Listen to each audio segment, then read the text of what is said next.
Am I red? I'm kind of red. It's hot in here and I don't want to turn the fan off because then there's all that background noise, so I'm really doing y'all a service by looking like a tomato.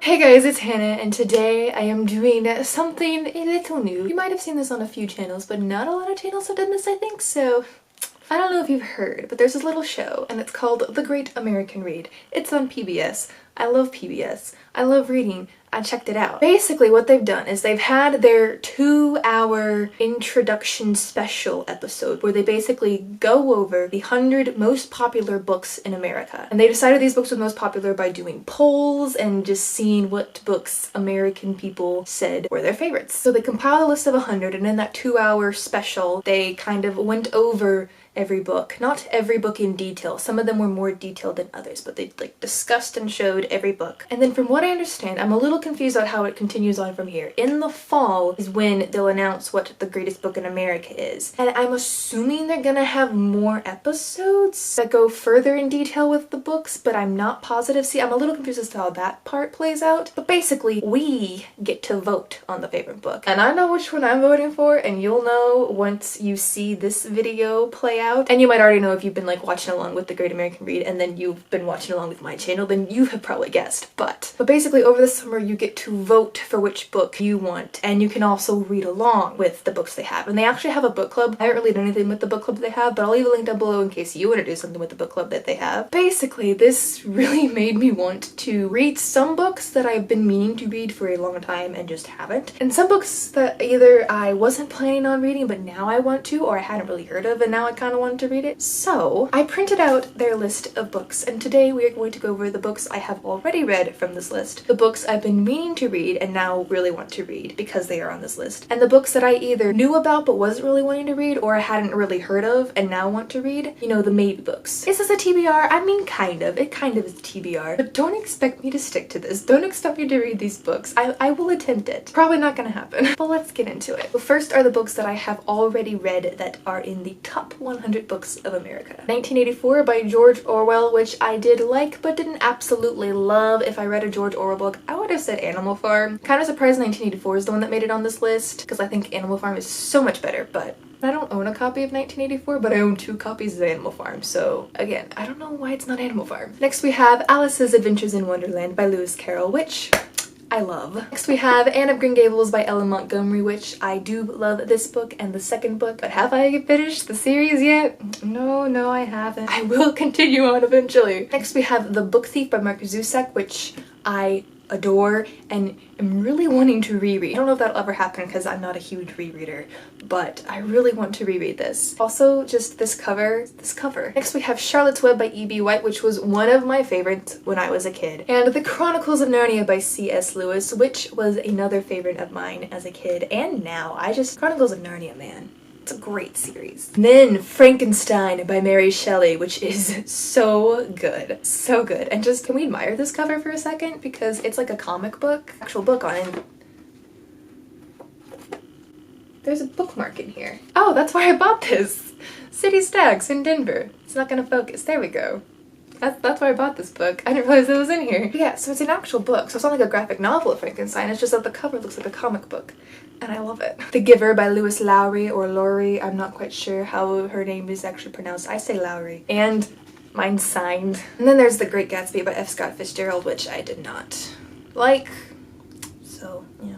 And then we have Harry Potter by J.K. Rowling, which I mean, it's Harry Potter. Hatchet by Gary Paulson, which I remember reading, I want to say late elementary, early middle school, sometime around there. And I remember liking it, but not loving it. Like, it didn't make a huge impression, but I remember reading it. I don't remember what it was about. I just remember reading it. Then there's The Help by Catherine Stockett, which I remember liking when I read it. I wouldn't classify it as an absolute favorite book. If you're wanting a book in this style, I think The Secret Life of Bees by Suma Kidd is better, but I also like this one. Next we have the one I am voting for, and you should too. The Hitchhiker's Guide to the Galaxy by Douglas Adams. Only probably my favorite book of all time. I mean, it's so good. I love it so much, and I'm voting for this one, and y'all should too. It's the best. Then we have The Hunger Games by Suzanne Collins. I'm glad there's some YA on this list. That made me very pleased when I saw that. Then there is Jane Eyre by Charlotte Bronte, which I don't know if I've shown y'all this cover that I have, but it's gorgeous, isn't it? Next is Little Women by Louisa May Alcott. And I've read this a couple of times. It's one of those few books that I have reread more than twice. The Lord of the Rings by J.R.R. Tolkien, which I don't have a physical copy of. I didn't realize I didn't have a physical copy of it until I was looking for one for this video. So next we have Pride and Prejudice by Jane Austen, which I am so glad this book is on this list, even though I'm not voting for it. This one wins. I will not be complaining. This is like my second choice to win, I think. Then there's To Kill a Mockingbird by Harper Lee, which is such a good book, and I can't believe it took me so long to read it. I didn't read this until like, what was it, a year ago? Maybe 2 years ago? I don't know why it took me so long to read it, but I loved it once I did get to it. And the last one is Where the Red Fern Grows by Wilson Rowles. I had to read this for school. I want to say in elementary school. I get years mixed up, so that's probably not elementary school, but I read this for school at some point and I hated it so much. I loathed it, detested it, despised it, so much to the point that I don't think I actually finished it because I remember hiding it under my clothes in my closet and telling mom I had lost the book. Oh, I hated that book. I hated it so much. So much that I hid it and said I lost it because I did not want to finish it or like have to do anything with it or ever see it again. I hated that book.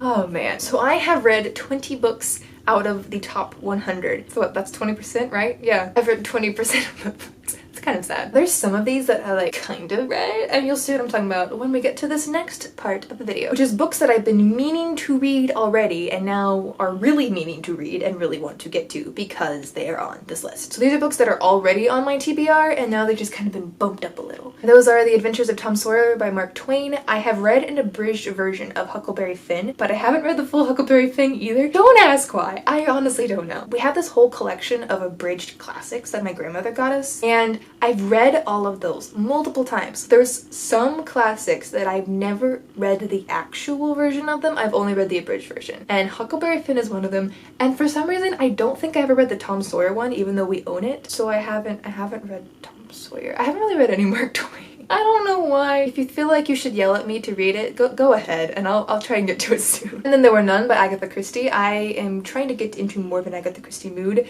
I have been reading a couple more of her works, and I want to keep that going, so I think this is a good place to, continue. Catch-22 by Joseph Heller. I was actually at my library's used bookstore, and they had a copy of Catch-22, and I wish I had bought it. But one of the workers were working there, and they were like, you should read this, and you should read this before you go off to college. Like, it's just the kind of thing you should read before you go off to college. And I didn't buy it, and so I haven't read it before I went off to college, and I need to get to it. I need to get to it. The Count of Monte Cristo by Alexandre Dumas. This one is still not high on my list, but I have quite a few friends who say that they loved it when they had to read it for school or just for fun. So it has been on my TBR for quite some time, and now I feel like I actually should get to it. The Curious Incident of the Dog in the Nighttime by Mark Haddon. This book I almost bought at one point, but it was kind of a ratty copy, so I ended up not buying it. But I've been wanting to read it, and maybe now I'll actually get to it. Next is Great Expectations by Charles Dickens. I love Charles Dickens. I love his writing style. Most people complain because it's so wordy, but I love that it's so wordy. It just kind of cracks me up, honestly. Next is The Outsiders by S.E. Hinton. This book hasn't been on my TBR for a long time, but during the spring semester I did a speech about young adult fiction, and it was included in the young adult fiction bracket, so I talked about it a lot, and that made me want to read it. So now I really want to read it. Next is A Picture of Dorian Gray by Oscar Wilde. This book I actually own a really pretty copy of. I'm not quite sure what shelf it is on. I found it. This is my really pretty copy of it. And I've just been meaning to read this because it just seems like the kind of darker, atmospheric classic that I like. I just haven't picked it up yet. The Sun Also Rises by Ernest Hemingway. I actually own For Whom a Bell Tolls, and I haven't read that one either, and I need to read that one as well. But since this one is on the list, this is probably the one I'll read next. But I read The Old Man and the Sea for school, and I actually really enjoyed it, partly maybe because I was reading a whole bunch of really awful short stories, and I was hating those, and The Old Man and the Sea was just such relief from them. That might be part of the reason why I liked it so much, but I did enjoy it, and so I want to read more Ernest Hemingway. And next we have Wuthering Heights by Emily Bronte. The only Bronte sisters novel I've read is Jane Eyre, which I did enjoy, and so I'm assuming I'll enjoy Wuthering Heights. I own it somewhere. I see it. It's up. See that purple line there? That's it. But yeah, I need to read more Bronte sisters, I feel like, because I enjoyed Jane Eyre, and I think I'll enjoy the others. We'll see. So this next section is books that weren't on my TBR and now are on my TBR. So the last section was books that were already on my TBR and now are higher up. This one's books that weren't on my TBR but now are. Is this making sense? If not, That's okay. The next one, I'm gonna look at the paper as I say the name because I don't want to mess it up, even though I'm probably going to anyway. And that is